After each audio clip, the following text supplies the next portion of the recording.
Hey, everybody, it's a Plant-Based Business Hour. I'm Elysabeth Alfano. Great to have you with me on the road. That's right. As the world goes back to work, I decided to figure out how the plant-based world works. So I talk to a lot of people, usually CEOs and the like of plant-based companies, but I don't really know how the products get made. So today we pull back the curtain a little bit. I don't think we're going to get any trade secrets exactly, but we pull back the curtain a little bit to see just how plant-based food is made and what we think is going to be the future of plant-based food. We all know it's on fire, but where exactly is it going? I can't wait to find out. I'm going to bring on my first guest from Cargill. You might not think of them as plant-based necessarily, but they're getting into it, and they're getting into it big. In fact, we've got a quote from their CEO that I'll give in just a minute. So please come to me. I want to make sure that I'm saying this name right. Anshuman Bhatia. Do I have that right? Yeah. I want to thank you for being with me today. You are the plant protein product line manager at Cargill. So much to discuss with you. But before I do, I just want to say I do have a quote from your CEO, David McLennan. Our analysis is that 3 to 4 years, in 3 to 4 years, plant-based will perhaps be 10% of the market. What do you think about this? Well, that's where we are basically looking at drawing an analogy with the dairy alternatives market, which over the last, I would say, couple and a half decades has gone into that level of penetration. Mm-hmm. So if we draw that analogy and believe that would be the trajectory that meat analogs industry is going to be in, or plant-based broadly, I think that is quite possible. The timeline and the horizon is still to play out. I think we are pretty much in very early days of this phenomena happening, with many of our customers and the large CPGs having called that out as one of their key strategic growth areas. So we'll see. The 2021, as people are coming out of COVID, I think that would be a great proof point of where all of this heads. Yeah, what I find fascinating about that is it's not the 10% that surprises me, because we all know that it's on fire and we're certain that it's growing. What surprises me is the 3 to 4 years. So I know people have been giving predictions for 10 years out and sometimes 15 years out, but that 3-year is, I think, very interesting. So from the perspective of Cargill, and of course you can't answer for all of Cargill around the world, but from that perspective of where you sit, all the plant-based proteins that you see coming down the line, what do you think is going to happen to the plant-based industry beyond the burger? Sure. And I think the penetration rates that we have seen primarily, and people give the examples of burgers with, I think, the success that both Beyond and Impossible have seen. I think beyond that, there are the innovation happening across all the different product categories within the meat analog space, as well as, I think, even in the dairy alternative space. So the analogy that is given by industry experts is with respect to plant-based milk. Around 10 to 15% penetration rate. But when you look at any of the other alternative dairy categories, whether it be cheese, whether it be yogurt, the penetration levels are in low single digits, like 1.5%. Mm-hmm. And if you start looking at expanding that, I think the world is your oyster in that sense. Mm-hmm. I love what you say, because, of course, when I think of plant-based, I think of plant-based meat. But does Cargill work in plant-based dairy? I'm not even sure I knew that. Yeah, so we do offer ingredients, not the finished products, in the plant-based dairy space. And so when you look at our pea protein offering, we have quite a few SKUs which are very much catered and designed for the plant-based dairy sector. And many of the industry leaders are actually incorporating Purest pea protein, as well as our other brand in Asia, in RadiPure, which is also specifically designed for beverage applications. Mm-hmm. So Cargill does a whole heck of a lot of things. So you do white label for companies, but you also just provide ingredients if necessary, right? So maybe it would be helpful if you give us the whole understanding of what Cargill does, actually.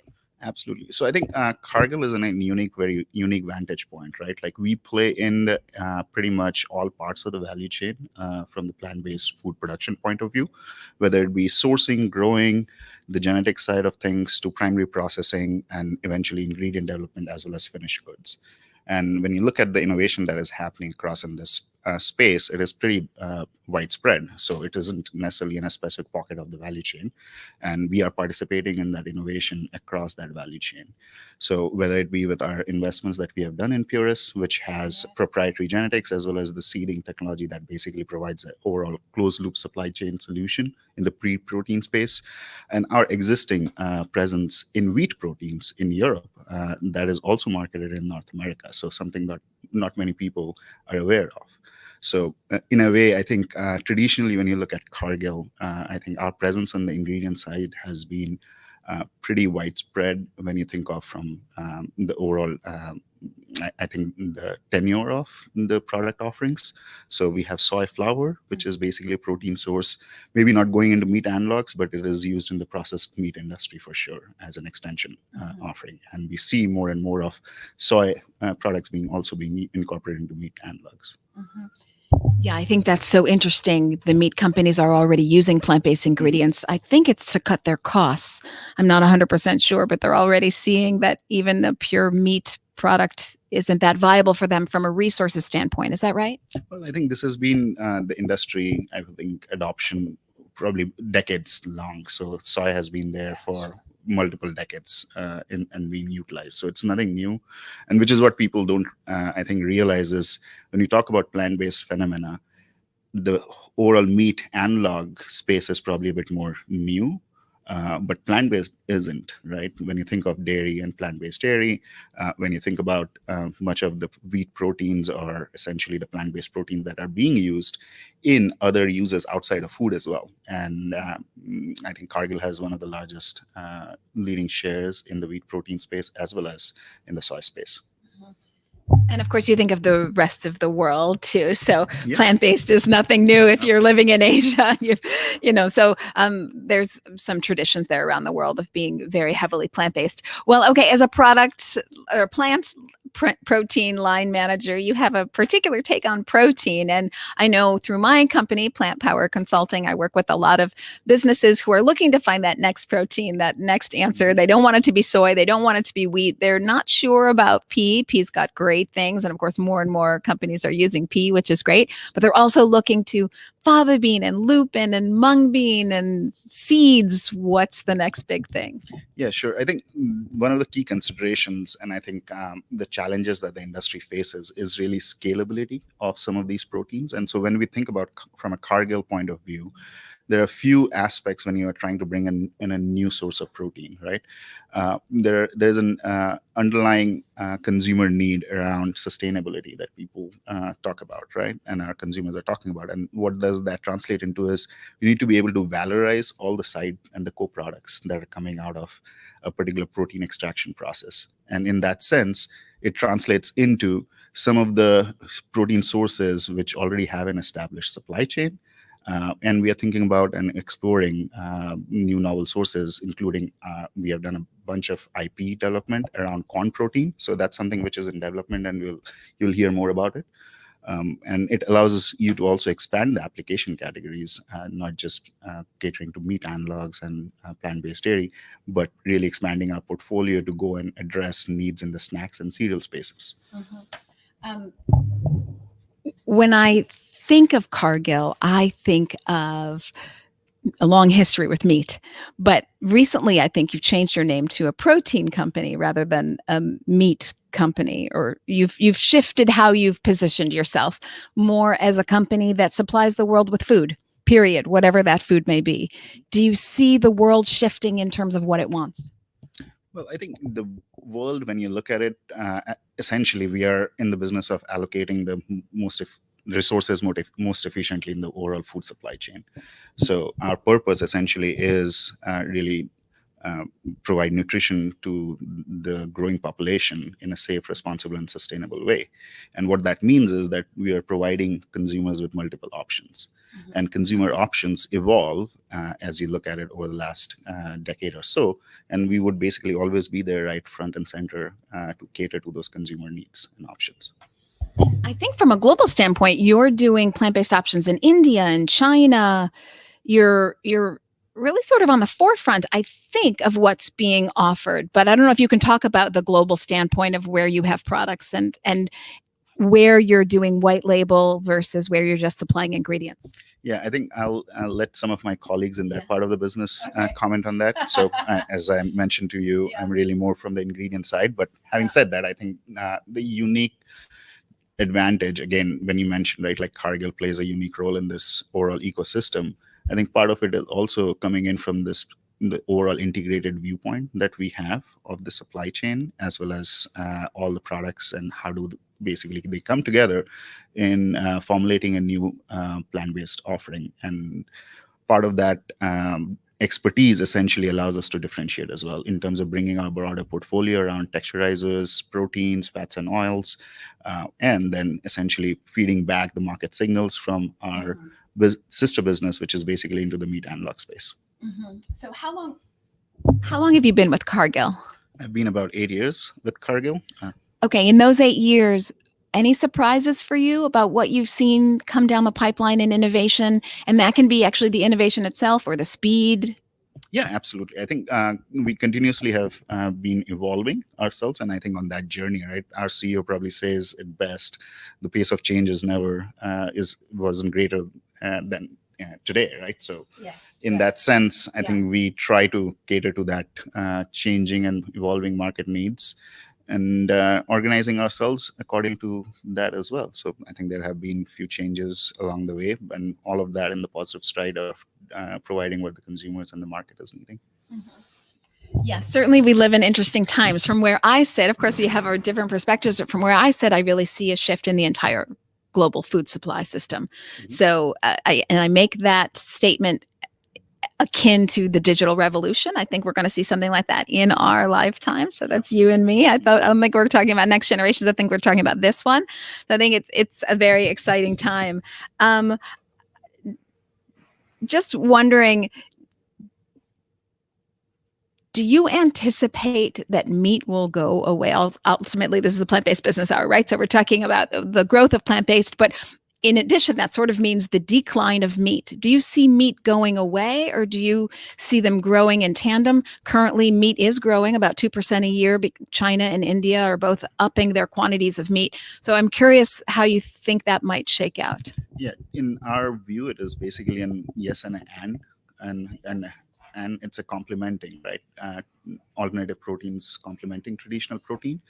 And part of it is driven by, when you think of it, the need for protein globally with the rise in population, and really to cater to 9 billion people by 2050, the demand for protein needs to be 70% higher. And when you think of it, all of that won't come for a single source. And in that sense, we want to make sure that we provide those options to consumers, as well as provide that option to our customers in bringing viable, economical, and scalable solutions to the market.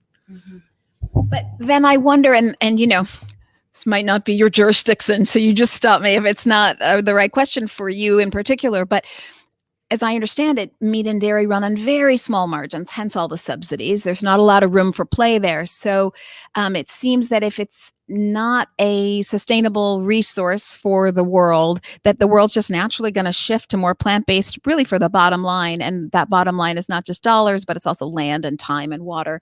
And so I would think that it doesn't become a viable business equation, but the world surprises me all the time. So I don't know. Yeah, absolutely. And when you think of it, right, like some of the tools and technology that we are talking about that has been driving the plant-based movement isn't new. It's decades old. So when you think of it from that perspective, there's a confluence of many of those factors coming in together, aligned with the consumer needs and preferences.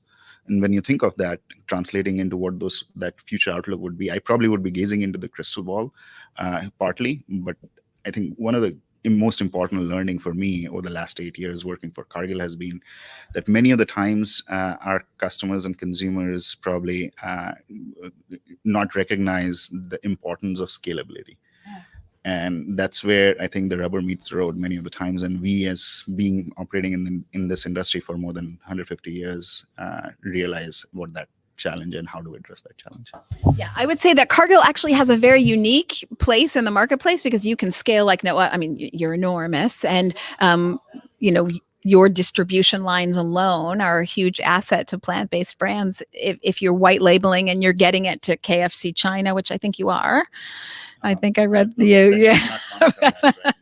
Okay, let's not confuse things, people. Fair enough.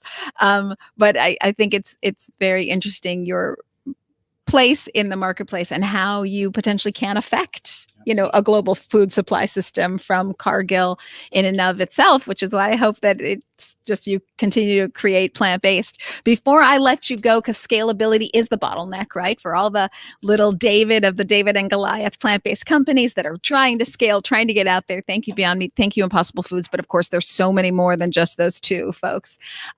What can you, because you work at the plant, what can you say about scalability? Because it is the thing that is holding back growth at the moment.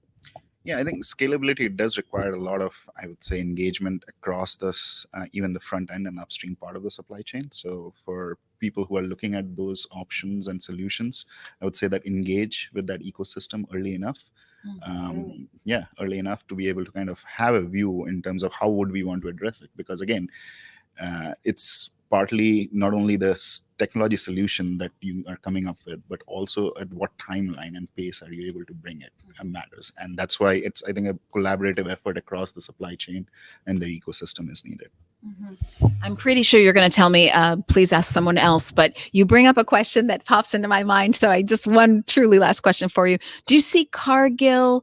I know you've been an investor in things like Purist, which has been great, but do you see Cargill perhaps buying smaller plant-based companies? We constantly evaluate those opportunities, right, from growth, both organic and inorganic perspective. So those are under evaluation, and essentially whenever there's the right opportunity comes along, you'll hear about it for sure. So interesting, because what Cargill brings to the equation, obviously technology and know-how, but those big distribution lines and those big budgets, that's helpful. So I want to thank you, Anshuman, Bhatia, for being with me today. And we're talking about Cargill and sharing with us how Cargill's, moving the needle for plant-based in its own way. Keep doing that. I do appreciate it. Thank you for being with me. And it's a rotation today. It's a little bit of a circus. I'm bringing on my next guest. I appreciate you. Thank you. Everybody, we have gone from making white labeling plant-based products around the world through Cargill to tasting and getting those smells and tastes all set up. So we're playing around with our camera while we get everybody comfortable in their positions today. Matt, oh my gosh, McGuffey, I want to thank you for being with me. You are, look at this fabulous job, folks. This is the job you all want. You're the product manager for Savory Taste and Wellbeing. Isn't that the job you want? That's the job I want. With Givaudan, I think as I'm saying with the French pronunciation, it's okay. Well, then there you go. I did. I lived in Paris for a couple years. They're a Swiss company, but you are holding down the fort here in the United States. I want to hear all about your job. Before we get into the details of what you're seeing on the plant-based landscape, please tell me what you do. Yeah, so as a product manager, I get to sit in the middle of the confluence of all the activities that take place around plant protein at Givaudan. So in some cases, we have all of the technology we need to make great tasting products right now, but we also see a lot of gaps. So authentic plant-based cheese, authentic plant-based seafood, those products still have a ways to go. Really, I think that a hamburger is now at a very good place, and a lot of our competitors and customers in the marketplace are trying to find those next opportunities. So what I do is taste a lot of the next generation products, and we make suggestions. So there's sausage, pepperoni, fish, cheese. So what is next? And it generally takes quite a few iterations to get from something that doesn't taste very good. So, in the flavor industry, you do taste a lot of bad stuff, unfortunately, sometimes, but we spit it out. You don't have to swallow it if you don't want to. Noted. Yeah, but and then when sometimes we just don't have the toolbox to be able to deliver a remarkable product, and that's where we work with our science and technology group that's looking out in the 6 month to a couple year horizon and fundamentally analyzing, so what is the exact composition of a properly made hamburger? All right, what are those taste compounds? What are those aroma compounds?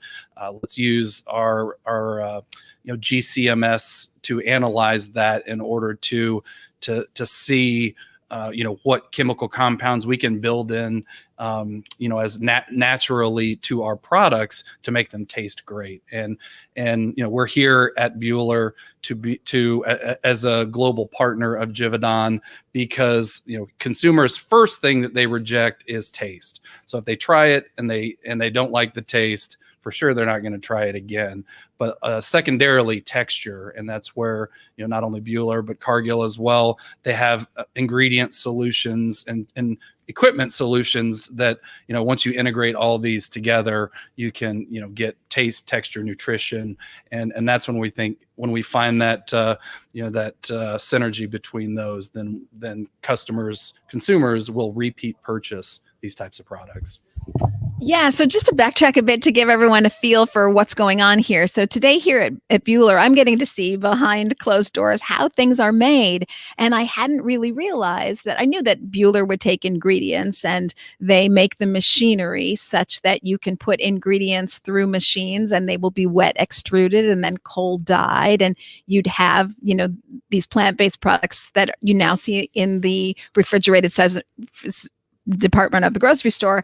So I knew that they were critical, Buhler, in doing that, but I hadn't realized there are all these other I figured they worked with ingredients companies. Okay. But I hadn't realized that Buhler would be working with flavors and taste people and maybe texture people and even the people who form the shapes of the, long charcuterie or whatever you might be buying. So I have come to know you. Of course, I've seen Givaudan in the newspapers lately, and you've got some great news that I hope you'll share. But I didn't really realize that you'd be working in this part of the supply chain. I'm not sure why I didn't think about it, but I hadn't really thought about it. So what is the process? Do clients come to you first and they say, we know we can make a burger. We're working now with Buhler. We just haven't nailed taste. Do they come to you at that stage? When do they come to you? Yeah, definitely very early on.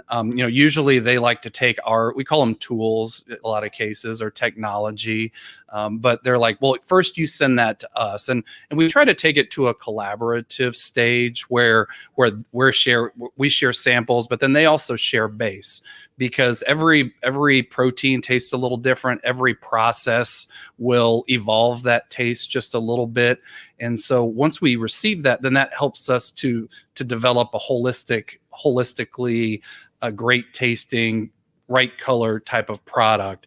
And masking is super key. So, when you think about animal protein, meat, it tastes really good on its own.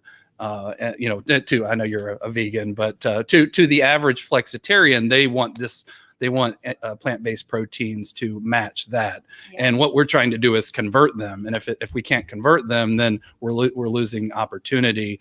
And so we take a holistic approach to try to hit all of those taste and color attributes to deliver what they want to take to market. And so, in a nutshell, that's the ideal way of working. But some of our customers, they can just take our flavor samples and put those into their product and make them work just in the right way to deliver remarkability. And that's what we all want. So in the tiniest of nutshells, Matt's job is to make things taste like beef, or make them taste like chicken, right? Or make them taste like seafood. So from where I stand, this plant-based, plant-powered consulting, but also plant-based business hour, I'm talking a lot about trends. And now everyone's talking about seafood. So I'm curious, from where you sit and all of the upstarts that come to you, we're moving beyond burgers. We know that. What's going to be the next thing? What are you seeing people requesting the most of?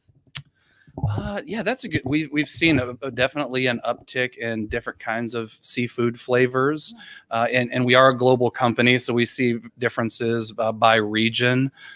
Certainly shrimp is a lot more popular in North America, and canned tuna.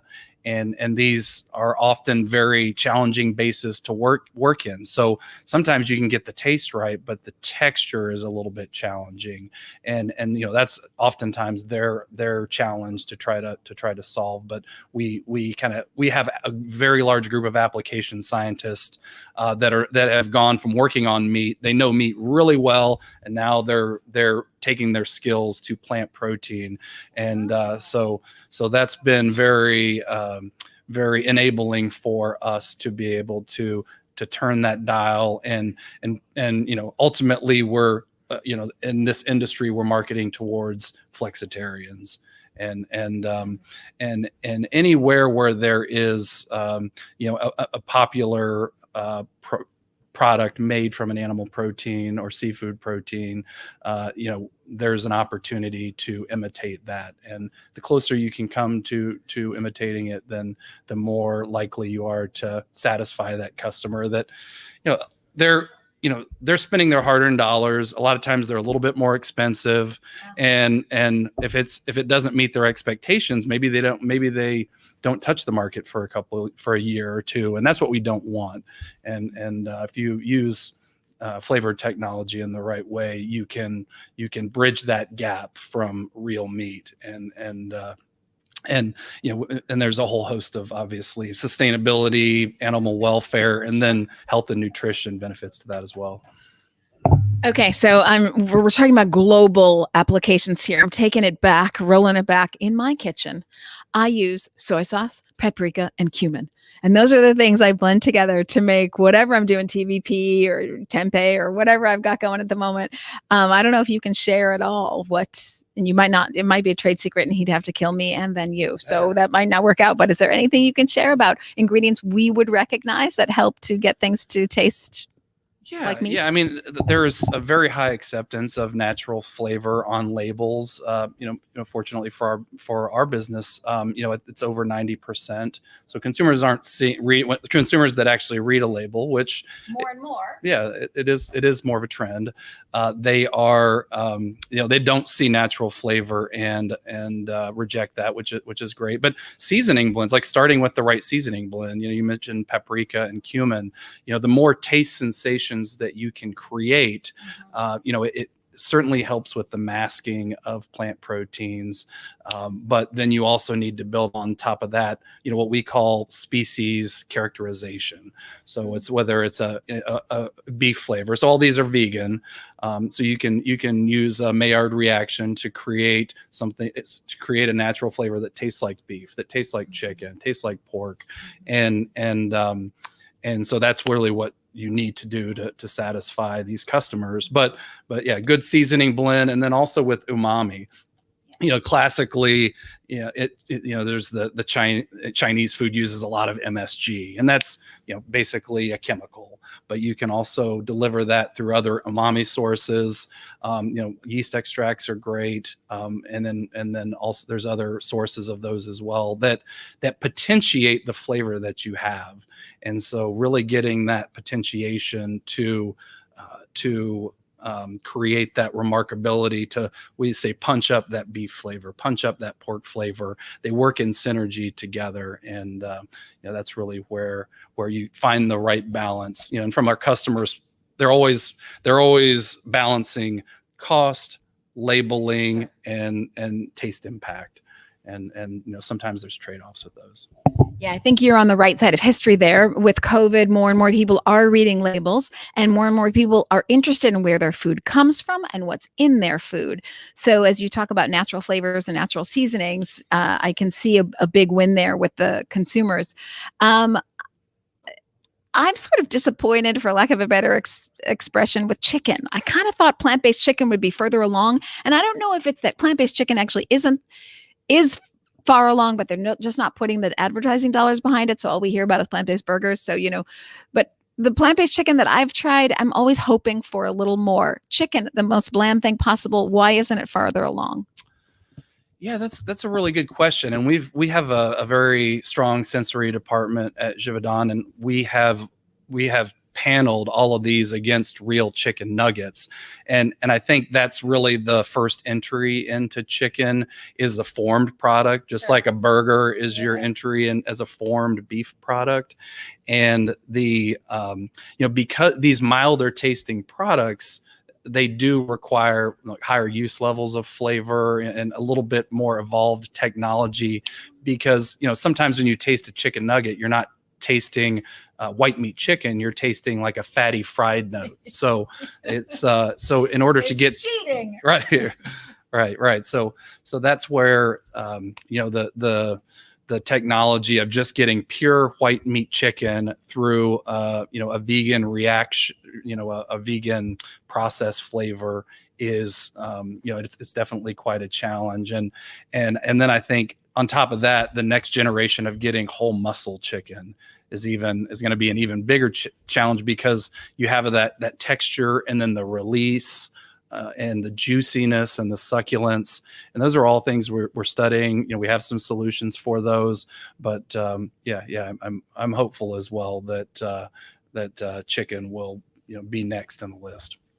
It's funny that you say that. I feel that the non-whole cuts of chicken have lagged behind, but I think whole cuts of chicken are going to kind of skip to the front of the line. I think you're going to see a lot of those coming down the pipeline recently, and seafood. I think that's just right around the corner. When I try to season my own seafood at home, I use a lot of olive brine. I don't know if that's ringing a bell to you, a taste master. Well, we also, a couple of years ago, we bought a company in North America, NatureX, that has a group out of Chicago called VJI, Vegetable Juices Incorporated.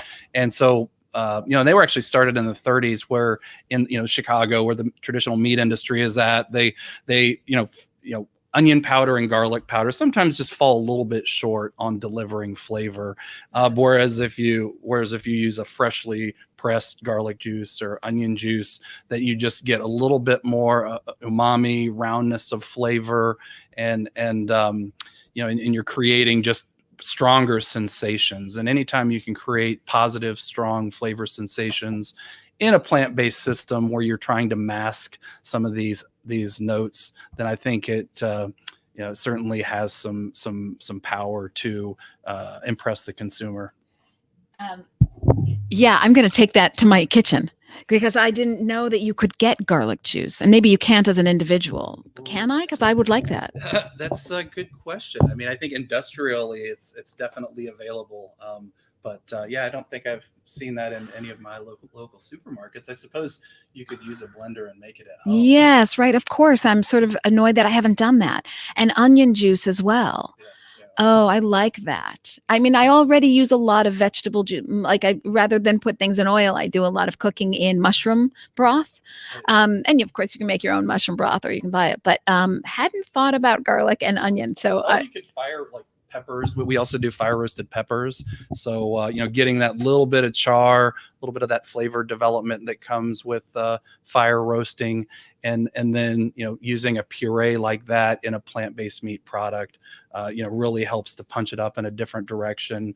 And you think about the possibilities being endless with sausages and those types of cased form products. Consumers love these vegetable protein interactions where they're playing together.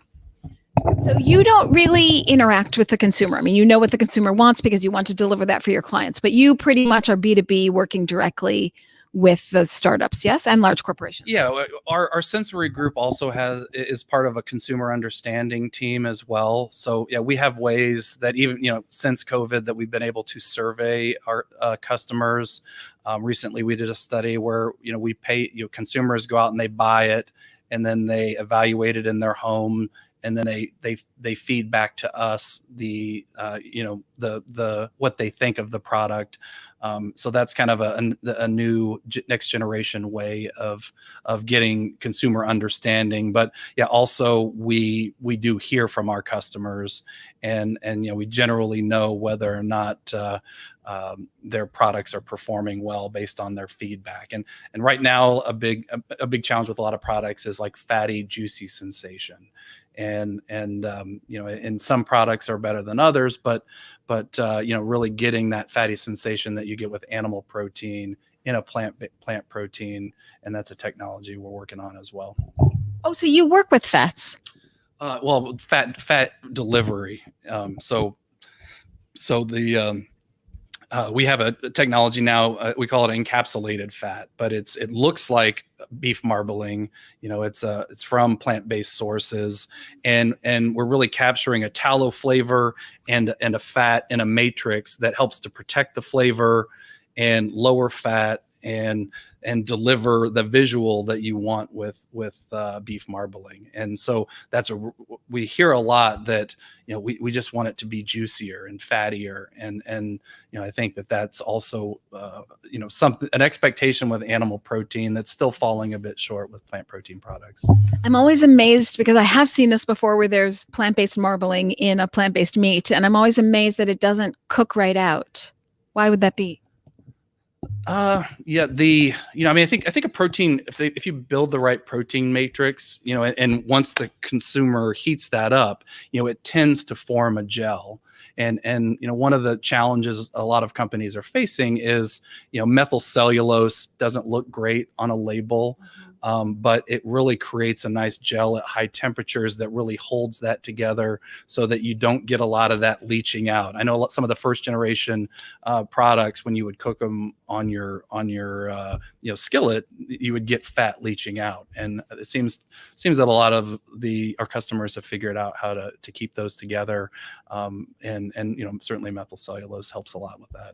And I think switching away from coconut oil. Why doesn't coconut oil leak quite a bit? I'm not the tech person here, but okay. So we've been talking a lot about taste, but of course it's also the look of things. So what do you do to make something look like the color so that it's right? Like chicken, everyone knows it has to be white. So what do you do there?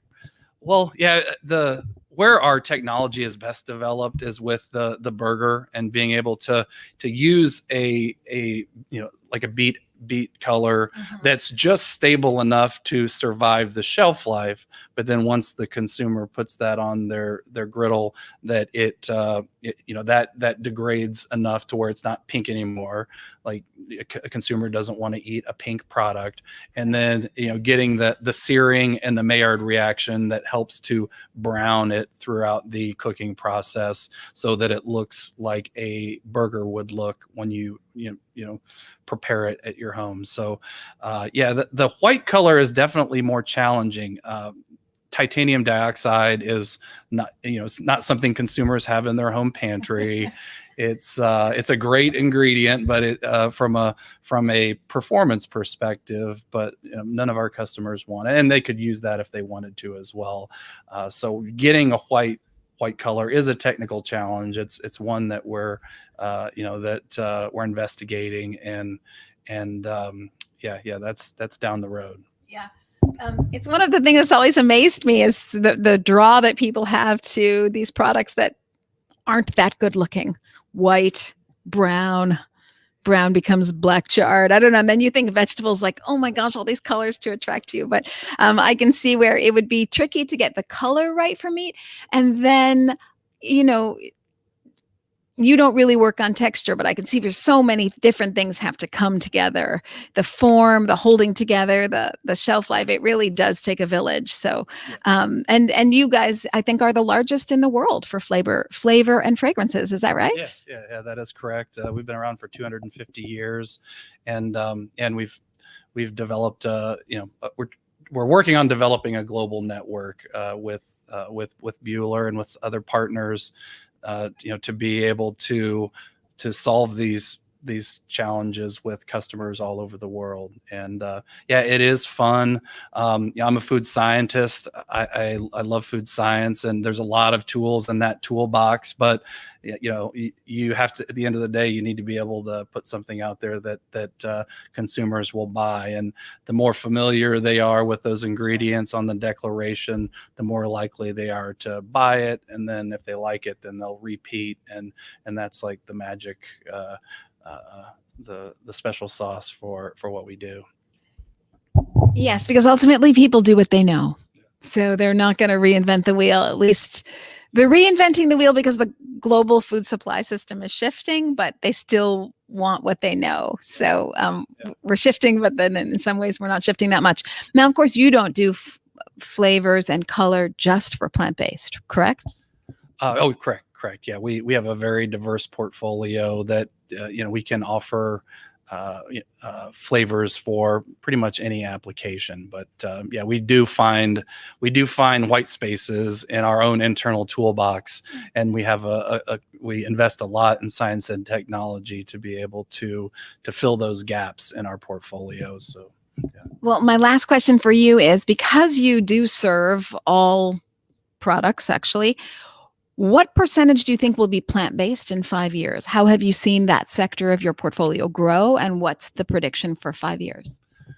Yeah, so we have so like right now we're seeing more than half of the briefs for flavor requests coming in are in the savory world are for plant-based, but still we're a bit less than 10% of our sales in the savory world. But of course that is growing at a nice clip.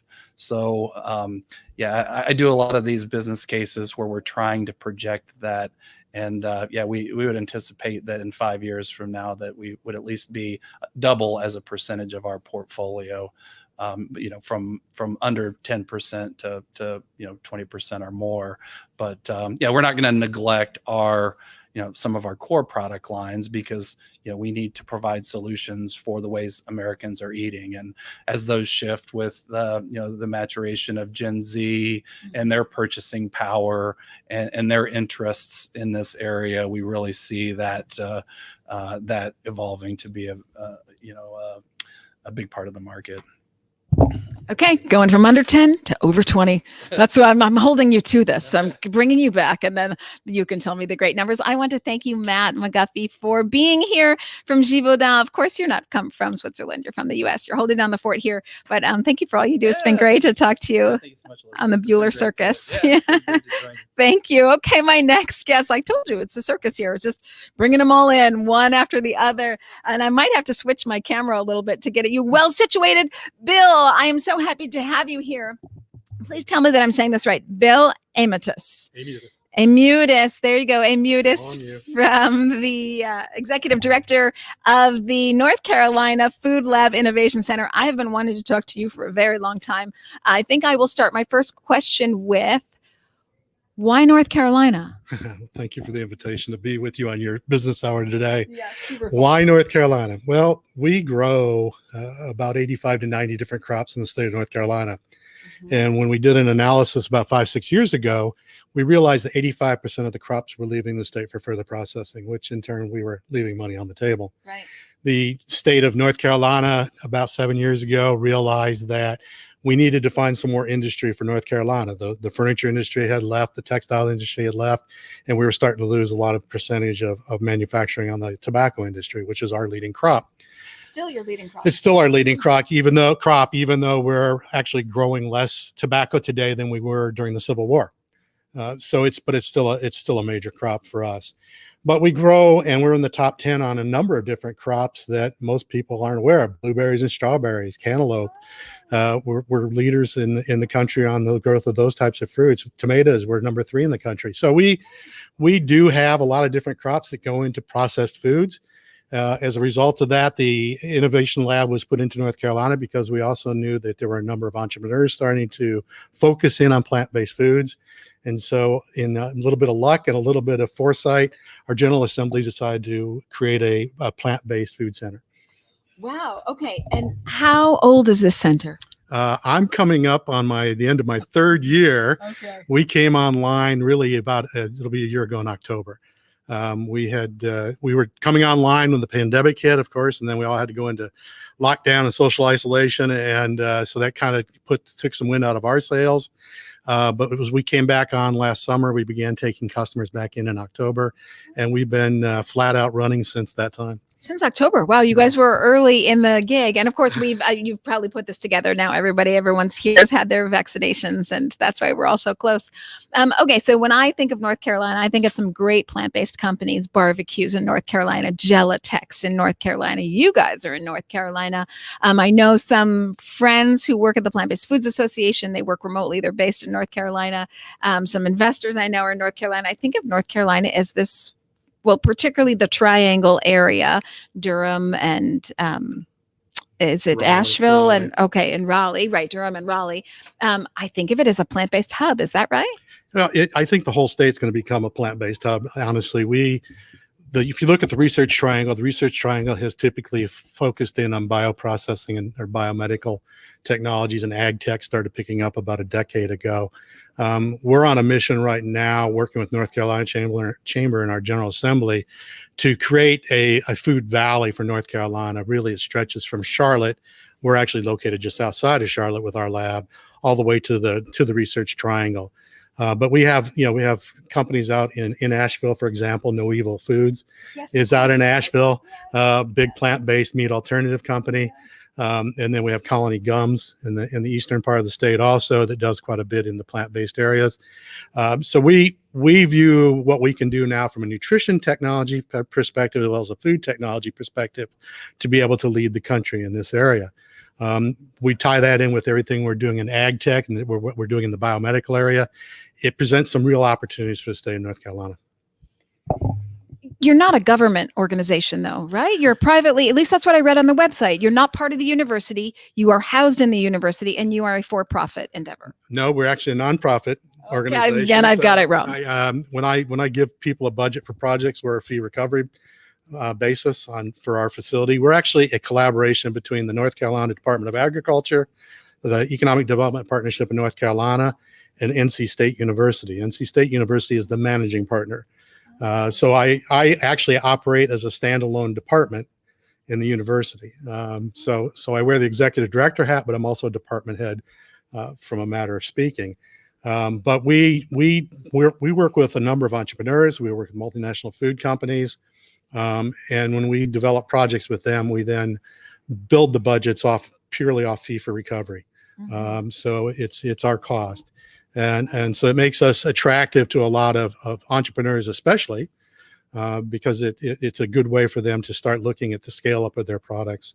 And we do everything from ideation with customers all the way through putting together products for test markets. Mm-hmm. And only North Carolina residents can work with you, or how does that? No, we actually work with the international companies a lot too. We have to give some preference, of course, to North Carolina companies. There are taxpayers. There are the people supplying us with the capital we need also. But we knew that if we just worked with North Carolina companies, it would be hard to drive the engine we've built there. So it's interesting to me because North Carolina is also, I believe, the largest hog producer. Is that not right? That's correct. When we started evaluating the food industry 7 years ago, at that time, we were number 3 in the country, actually, for processing of food, but it was all animal-based for the most part. That was simply because of our hog population as well as our chickens and turkeys population. So there were already a number of cash receipts coming out of that area of food processing, which was why it was a nice fit then to put into the plant-based food area. So to me, that's not a logical step. I'm glad for it. I'm very glad for it because we'll talk about how rare what you do is in the country. I can only think of one other facility that is even similar to yours and probably not similar in the full extent. But I would think that as an animal agriculture state, you'd continue to push that and not see the value of plant-based. I'm curious, as this idea came to be and people decided to fund it, what was the impetus for this? Well, I think it's because we had so much manufacturing industry leave the state, and especially in the rural areas. So our objective is really, as we work with customers, to try and encourage them to do brick and mortar stainless steel in the state of North Carolina, preferably in those rural areas. Now, North Carolina hasn't backed off on the animal industry either. In fact, we have another animal science or animal industry initiative going on now, similar to what we just came through with the plant-based initiative. We can debate probably all day long whether or not we should build another abattoir in the state of North Carolina, but I think the plant-based areas are the one that's going to lead for a while. And as speakers before me today have mentioned, we're seeing tremendous growth in the plant-based food area, and the whole area of plant-based proteins and meat alternatives, dairy alternatives is just going to continue to grow. In fact, I think one of the major companies actually here in the cities today had a press release that they're saying they believe that 10% of all the meat that will be sold will be plant-based. That was Cargill. Yeah, exactly. I didn't want to say it, but I'm a former Cargill person. So yeah, so the CEO just said, we started the show with that. CEO said that he predicts in 3 to 4 years, So it's not just that it'll be 10%, but it'll be 10% in 3 to 4 years. Oh my gosh, that's around the corner. I sure hope they're right. I would probably debate that one a little bit with us. We have a lot of technology that needs to be developed in that plant-based protein area. Supply chain has got to be constantly built up. In fact, we've got to make some real improvements on the overall quality of these products that we're producing today. And that's some of the areas that my team is working on very diligently right now. Yeah. Well, I see a lot of progress in pork, barbecue, which is in your neck of the woods. I love what they do. They've got pulled pork, obviously barbecue pulled pork, but also coming out of Asia, I see things like Omni Foods. They're doing great things in pork, Asia being so heavily pork based. So, and I'm still waiting for chicken to do more of its thing. I've said that already in this show, but tell me what's going to happen for chicken. Chicken is, I think it may be a little bit further along even than maybe Matt had mentioned. We're working with a couple of companies right now that are doing extrusion of texturized vegetable protein and then converting it to chicken nuggets and chicken strips. And I put that in quotes. There's still some challenges there. That whiteness is not there where we'd like to see it yet. Those are some of the things we're working on from a technological point of view. But I think chicken is going to come along very quickly. And the people working in the chicken area right now have kind of taken some of their lessons from the Impossibles and the Beyonds of the world and tried to simplify the label. And the fewer ingredients on the label, the better, the healthier it looks. And that's where, the technology that we've actually been doing quite a bit of work with Buhler here in Plymouth in the last few months on some extruded chicken type products. And that I have a lot of confidence that we're going to have some pretty nice products out before the end of this year. Before the end of this year. I think before the end of this year, a lot of things are going to come. We may see it before the end of summer. Really? You're that close? Yeah, there's one product just launched last week that I'm pretty bullish on. Well, they launched. Can you tell us? In all fairness, I have a relationship with them. It's Nowadays Foods out of California. Wonderful. I haven't tasted their stuff yet. Nowadays, give me your stuff. Wow. Okay. So they're in market. That's very exciting. What about cheese? Tell me. I think cheese is a challenge because the ooey gooey factor that we all assimilate to cheese when it melts. The protein structure of cow's milk is very unique compared to plant-based proteins. And as we start understanding a little bit more about the interaction of plant-based proteins with other ingredients we can add, like hydrocolloids and starches, we'll eventually get down that path of being able to develop that ooey gooey cheese texture that we're all looking for. But from a pure geeky science perspective, there's a lot of difference in the protein structure between the two systems. And that's what we need to understand is how do we modify a plant-based protein to behave more like an animal-based protein. Mm-hmm. But more complex than meat? I wouldn't think that dairy would be more complex of a protein than meat. It's actually much more complex. I mean, if you look at meat proteins, they're basically bundles into strands and bundles of strands. It creates a muscle. Whereas milk, when you look at milk proteins, you have a serum fraction that is kind of free protein system, but then we have the casein fraction, which is what the cheese is made from, is a very complex system made up of calcium and phosphorus ions on all the proteins. And the way they intermingle and form a casein micelle in milk is very unique. And then we take advantage of that when we make cheese. So it's a much more complex system in the dairy protein area than it is even in the meat protein area. Fascinating. Okay, so when you are talking about replicating ooey gooey, you're talking about precision fermentation, right? You don't think we can get that from wholly plant-based, do you? I believe that I think the wave of the future is going to be mixtures of proteins to get to the systems we want. So I think in some cases we'll see pea protein being mixed with soy protein or with rice protein, or even better yet, canola proteins as the canola protein isolates now start hitting the market. We know that canola proteins have a lot of the same functional properties as dairy, but again, they do behave a little bit differently. Mm-hmm. So what I believe we will see is a mixture of proteins that are being utilized in these systems. It won't always be just pure soy or all pea protein. We'll now start seeing a lot of mixtures of proteins, and probably even including animal proteins as well as designer proteins. So when you say animal proteins, I think here you're talking about cellular agriculture, cultivated agriculture. Is that what you're talking about? Both. Actually, I'm talking about the actual use of whey protein isolates, which are a mixture of the proteins that come from milk in the dairy serum fraction. But we're also doing quite a bit of work now with designer proteins that are the individual proteins that can be found in that heterogeneous mixture that we call whey protein isolate. Okay, and just to clarify for people, because it starts to get muddy, I guess I'll say, what's plant-based, what's not plant-based, what's non-animal, what non-animal animal, if you will. So is this coming from a byproduct of factory farming, or how are we getting these bits of whey? Well, the whey actually comes from the cheese industry. When we take milk, cow's milk, and we treat it with rennet, which is the enzyme that sets the cheese into the curd into cheese, and then we drain off the whey, and then we pass that through an ultrafiltration, diafiltration process, a membrane filtration process to get the whey protein up to 90% protein. That's been traditionally used now for probably the better part of 25 years. Sure. We've been in, but not from animals, as I understand. Well, no, it is from animals still. That is still from animals. But now people like Perfect Day have now taken the genes from a dairy cow and put it into a yeast, and they're producing individual whey proteins that we will see probably in some of these protein mixtures in the future. Okay, so I think we're talking about a lot of stuff here, but I think we're talking about fermented proteins, precision proteins in the end. Okay, what else do you see? Because you are this revolving door of companies coming to you with ideas, and some of them don't work. Maybe some of them leave your facilities not getting to market. What are you seeing as the hottest thing there? We're really big right now into a lot of these botanical dairy alternative beverages. We're seeing a lot of different, the almond milks, the rice milks, even the oat milks have sort of made their run now as single protein sourced beverages. Mm-hmm. What we're starting to see now is quite a bit of work going on with a variety of different botanical sources to create a beverage that's much better from a flavor perspective, mouthfeel, even functionality when they use it as a barista milk, or they even use it into baking. So we're working with quite a few companies in that area.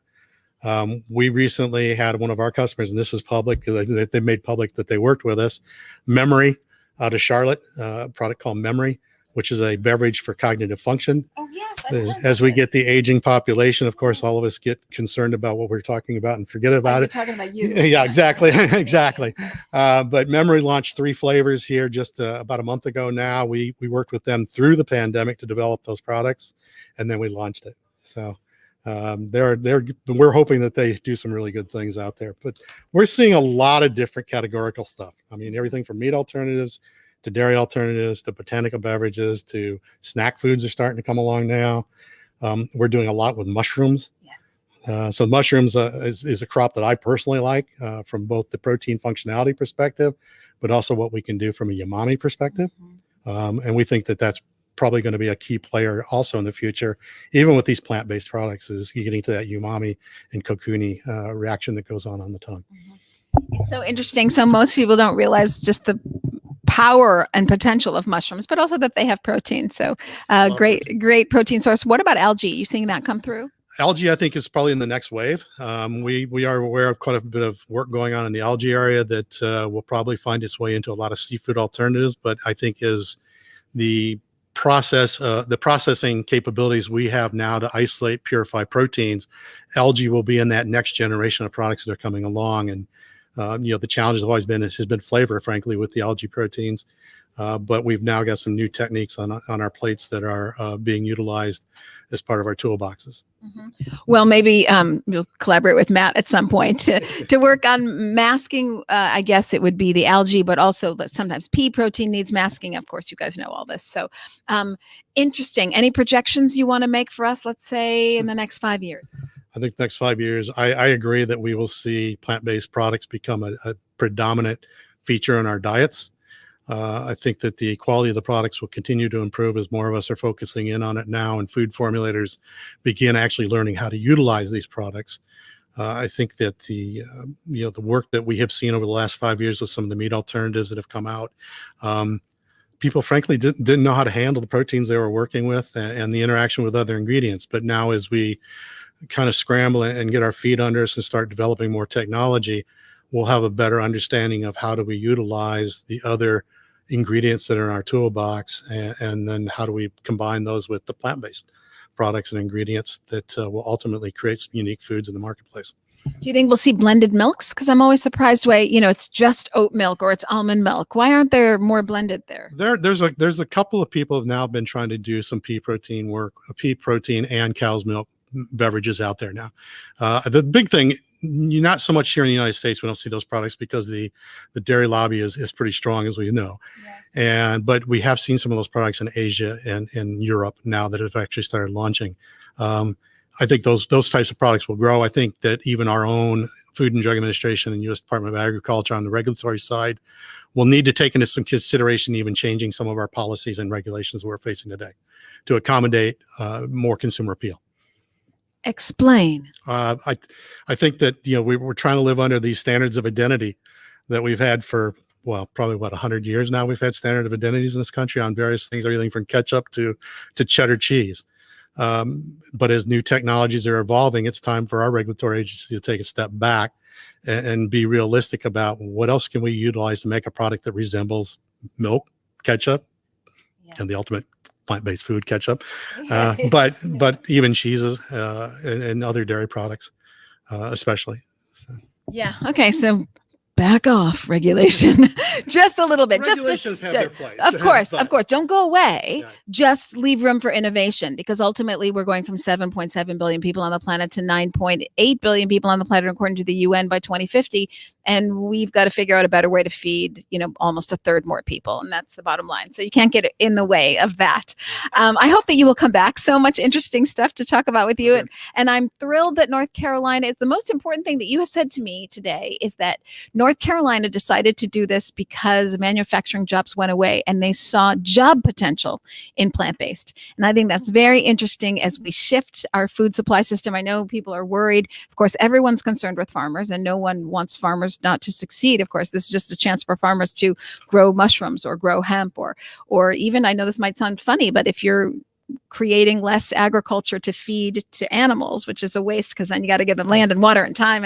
And so if you have to cut down less trees for crops, you could grow trees if you're concerned about climate change. It's a bigger discussion, but there's lots of opportunity for the farmer is what I'm saying. But still, you don't want to lose manufacturing jobs. And the fact that you can just plug them right into plant-based facilities is very exciting. So Bill, I want to thank you for being with me on the Buhler circus that we have today. It's fun. It's been a fun day. I hope you'll come back. Thank you.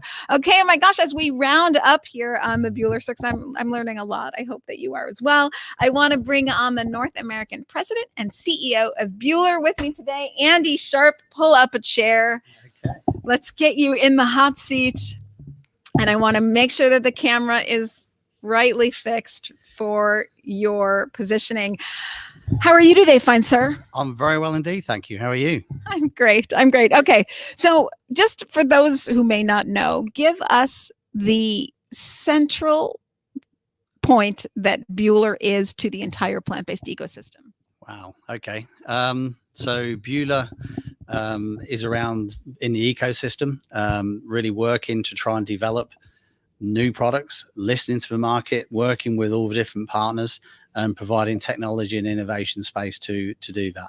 So we have relationships with ETH in Zurich, relationships with Big Idea Ventures, Mass Challenge, working obviously with NC Food in North Carolina, working with University of Minnesota, University of Illinois.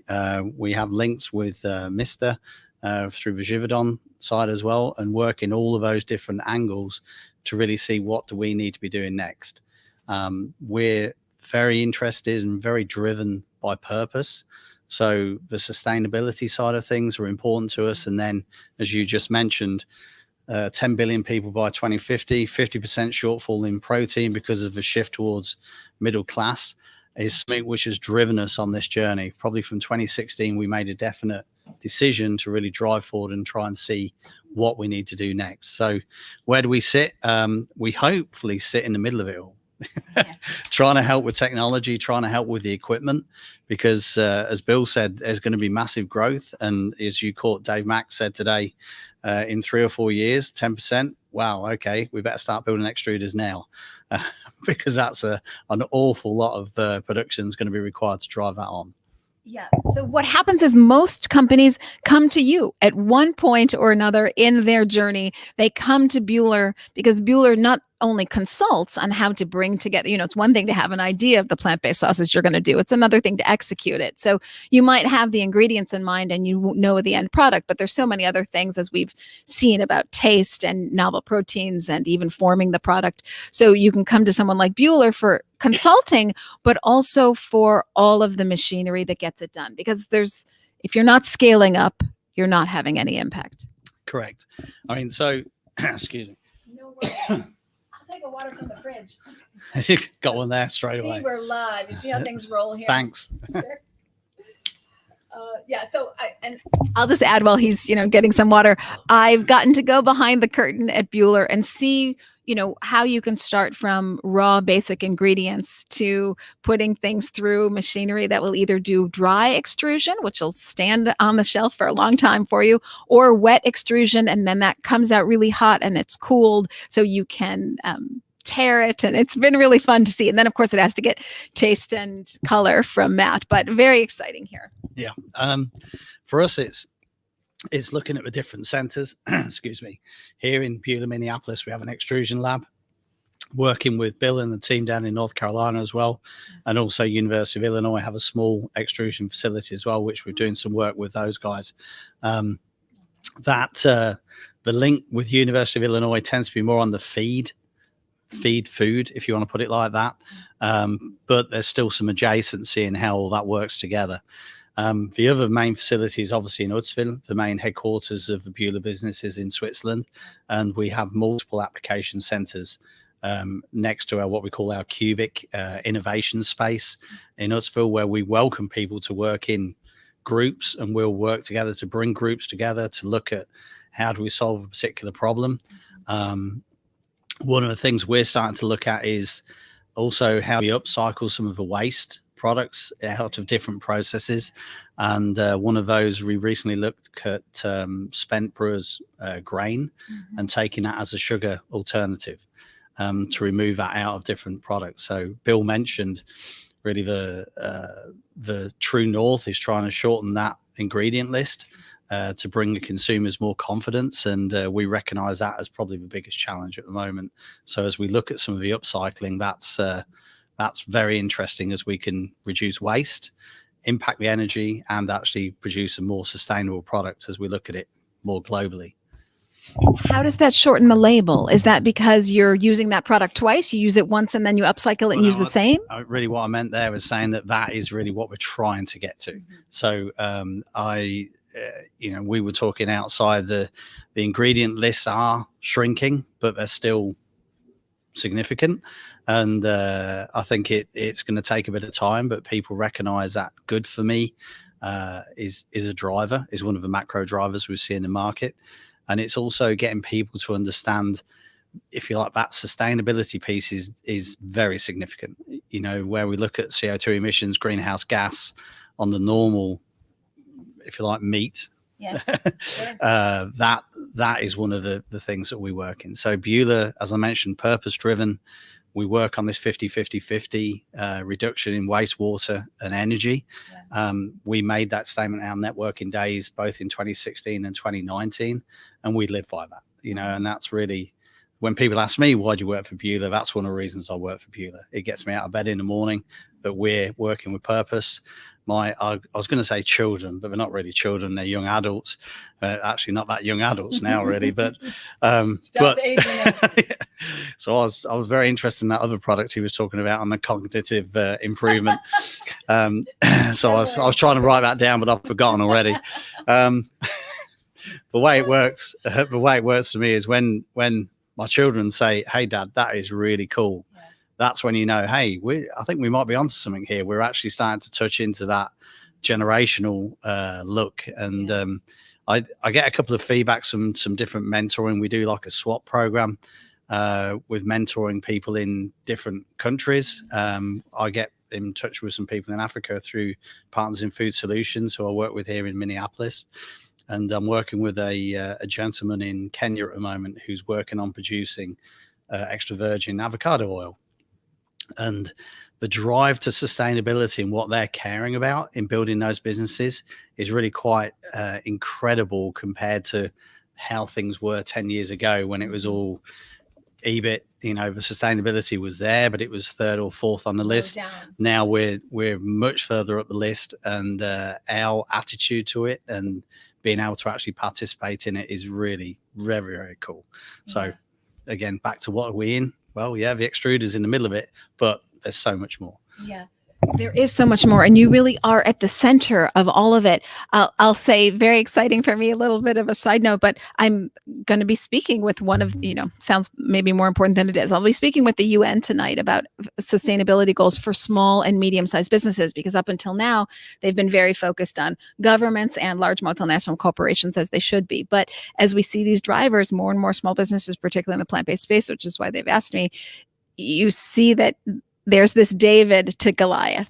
And so you see these small companies really making a difference. I want to get back to, so very exciting about sustainability goals. And I'm glad that everyone now can know that about Buhler and how critical it is to your mission. Getting back to what is also central to your mission, though, is the machinery. I'm wondering, are new plant-based companies able to buy old machinery that used to be used, let's say, for meat? Or that doesn't, assuming they would even want to, but are you reinventing the wheel with plant-based manufacturing? Well, most of the plant-based work we're working with now is on twin screw basis. So generally the machinery, there probably are some machines out there, but the configuration would be different for the types of product you do. So the length of barrel, the cooking style, and then the important thing is how you actually take a product and cool it to produce the sheet that you saw that you could tear apart. So that cooling die at the end is quite a critical piece in the overall process, and that's something which was really developed with us and some partners in terms of how we build that business. So the higher output, we're going to the 1,000 kilo cooling die, which will be out at the end of this year. So that again steps things up in terms of how we're going. So that innovation portion to us is very, very important, because it's, everything's moving, isn't it? Right. There's always change. So could you use the old stuff? Well, yeah, sort of ish, but maybe not. It'd be a little step, but not the step you'd need to make to really drive forward. Yes. Well, good, because let's get rid of that stuff and move on. Well, so from your standpoint, because you see so many companies, large and small, but usually by the time they've gotten to you, they're at least figuring out the investment portion to scale up, which is their big hurdle. What are you seeing beyond scaling is the biggest hurdle for the businesses that come through your door? Okay. I mean, for us, we deliberately reach into the ecosystem to see what innovation is out there, what new stuff is out there. So as a guy who works with me, Chris Toon, who you may have come across on different things, Chris works leading our innovation ecosystem here in the States in really providing our input into that area. So his saying is we need to help some of these innovators over the valley of death. Yes, where they generate a great idea, but they just can't get it across that valley and up into the next area. So I mentioned earlier, what we're doing with Mass Challenge, what we're doing with BIV. Those guys are helping us talk to these different partners around the industry where we can start to see what makes sense.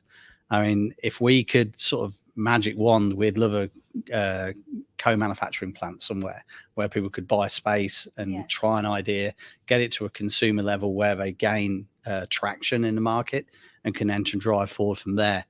I think that will happen. With Buhler? Well, we've hung a nose over it, and we're not sure that really is the space we want to be in, because that's really stepping into the area of Cargill, General Mills, and such like. And I don't, your customers. Yeah, they do what they do, and we want to do what we do, but we also want to make it easier for people to be able to develop and drive new products into the market. So I think there has to be a bit more of a coming together on that, where we need to say, okay, is there a way we can develop something where we're all in it together and we can start to allow people to develop those things? And I think the venture capital money is starting to see that as an option at the moment. And there's a lot of very high interest in that. Now it's sort of working out how the model's going to work. And I think that'll be the interesting thing, how we develop, how do you get your win? The person who brings the idea, the people who have supported it to get it, to gain the traction, to be in the market.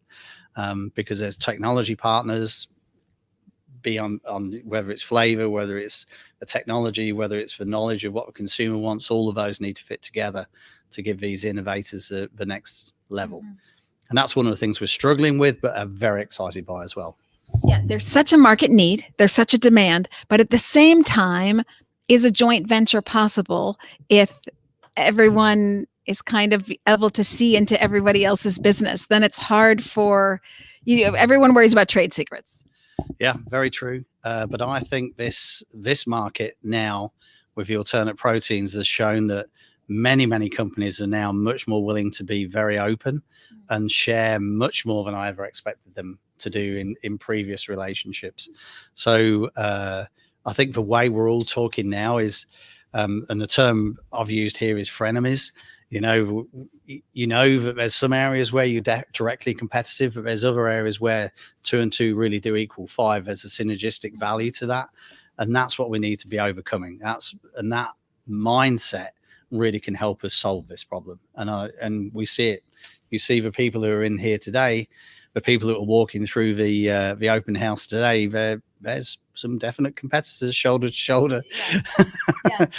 I was actually surprised by the open house idea, because I would think everybody who comes through your doors would want the rest of the world not to know that they're coming through your doors. Actually, it's very strange in some respects, but very obvious in other respects. In that everybody knows that we're in this place, and that the IP that they hold in different processes is respected, obviously. But also there's always learnings, and a little bit of networking never hurts, does it?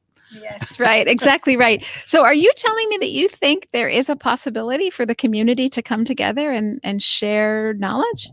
I think share knowledge to a degree, but I think it's how we can get to a point where you can have access to equipment to actually get the traction in the marketplace. And then there's going to be some differentiation, course correction in those products to make the difference. Bill mentioned, trying to get the chicken whiter. There's some things that are going to go on in there, which, are going to make a difference to somebody to make a lot of money and a lot of product. Yes. Yeah. Godspeed. That would be great, actually. How long have you been with Buhler? 25 years. Obviously, child labor was a big problem when I started. Yes. Clearly that's the case. I'm wondering what you. Well, we're the same age, Come on. I'm wondering what you've seen on a personal level that surprised you in the plant-based world. Because 25 years, you've kind of seen a lot of stuff go by. But what really has surprised you with plant-based innovation? Well, TVP so textured vegetable protein was the first time I ever came across it. Actually working with TVPs to go into pet food, into the wet mix. And so I would guess that was, probably more than 25 years ago. I first started working on that. Right, wow. Yeah, 40 years ago. Yeah. So, and they were some of the big old pipe dyes and things going off the end and very peculiar. But that was around creating something that looked like a stranded meat when it was enveloped in a gravy over a period of time and was, the flavoring and the actual mouthfeel probably wasn't what me and you would eat, but Fido was quite happy chewing on that for a bit. That sort of came and went and came again. And now what I'm always amazed in is just the quality of what we can get in those alternate proteins. We were talking just a moment ago, as you bite into the burger options, which are out there now, I play a trick at home all the time, and half will be meat, half will be vegetable, and anybody's guess. And this was great. Yeah, you just ate a so-and-so. Really? So I live in North Carolina and spend a lot of time up here in Minneapolis. So, the pulled pork, if we get there, I'm in on that one with Bill. Oh, it's there, actually. It's there. Have you not been to barbecue? No. What? Oh, I need to do that. Okay. Oh, I will get you some. I will. It's so good.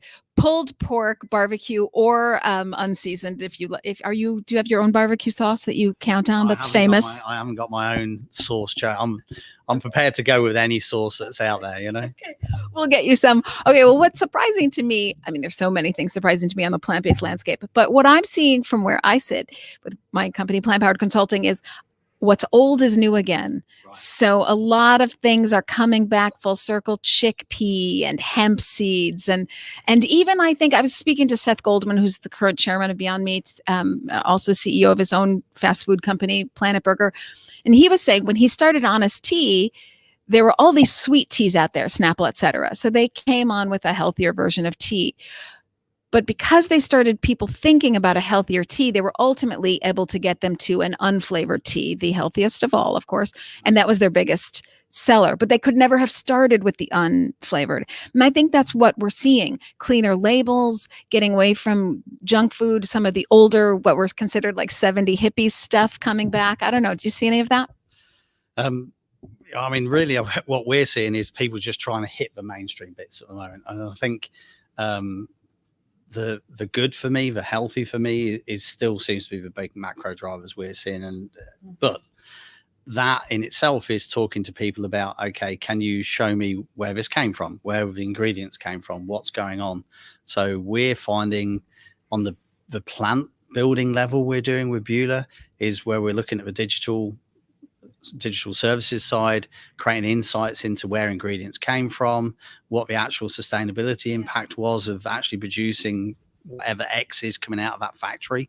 That sort of transparency is, I think, ultimately going to be taken up as a marketing opportunity. I was going to say USP, but I didn't want to say that. So I said it now anyway. So. Yeah, I completely agree. I talk to my clients about this all the time because mostly what I do for them is marketing. Transparency is a golden ticket because the level of distrust for large multinationals and big advertising campaigns and even governments, I'll say, the purchasing power of the individual is back. They're here to read labels. They're here to hit Google up. COVID has been a big accelerant, as we all know, for plant-based, but also for people to take back their own health.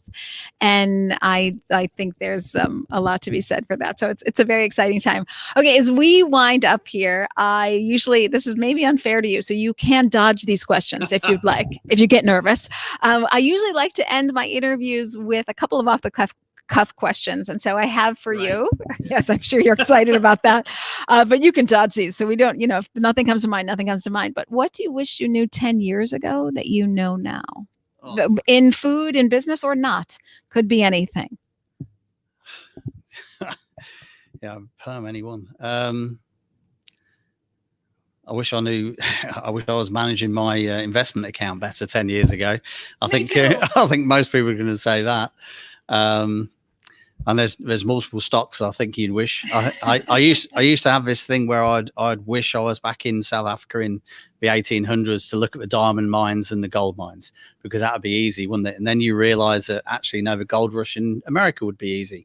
Well, no, actually, arriving in Silicon Valley, knowing what you know now, in the 80s would take care of all of that and more, wouldn't it? So I think for me, it's not really about the money thing. I think it's just knowing if I knew more in terms of how to help my kids growing up. I think they've turned out as pretty good human beings. And I think Kate and I, my wife, joked about the owner's manual you get with the children is pretty rubbish. So you have to work it out as you go along. And I think if I could go back and know more of what I could have done to make life simpler, better there, that would have been probably one of the things I'd change. So I go all over the map with that. Yeah, no one tells you what an awfully hard job parenthood is. Why is there not a disclaimer on the package? Okay. My next question for you is, if you're having a bad day, and sometimes in COVID, some people had a lot of them, is there any phrase you say to get yourself back in the game? Oh, well, our thing is, what was it? The wazoo. Like calm, just like calm down. What was the film? Will Smith. Come on. See, I need that cognitive. I'm not. Was it the one with all the aliens? No. Sure. They're all shouting at us down there now. Okay, wazoo though. Somebody Google that and figure that out. Okay. Yeah. So just to calm down, take a moment. One of the things I do in difficult times is I'll do what we call this creative writing. And I've got a book and I just will write for 5 minutes, and it's don't take a pen off a paper, just write whatever. So it might start blah, blah, blah, blah, blah.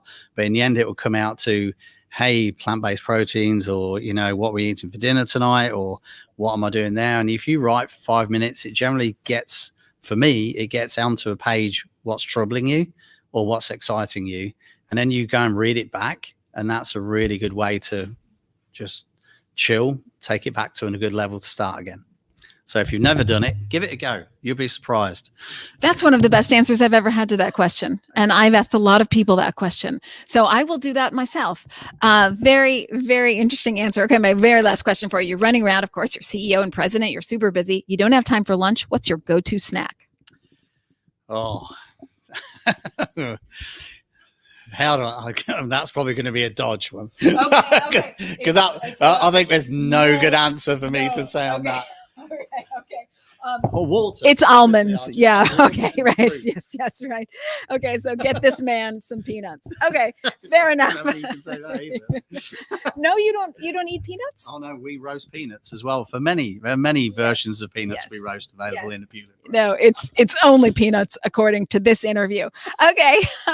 I want to thank you for being here. And really, we're joking around. We're having a good time because it's, like open field day today and tomorrow at Buhler, which is so fun.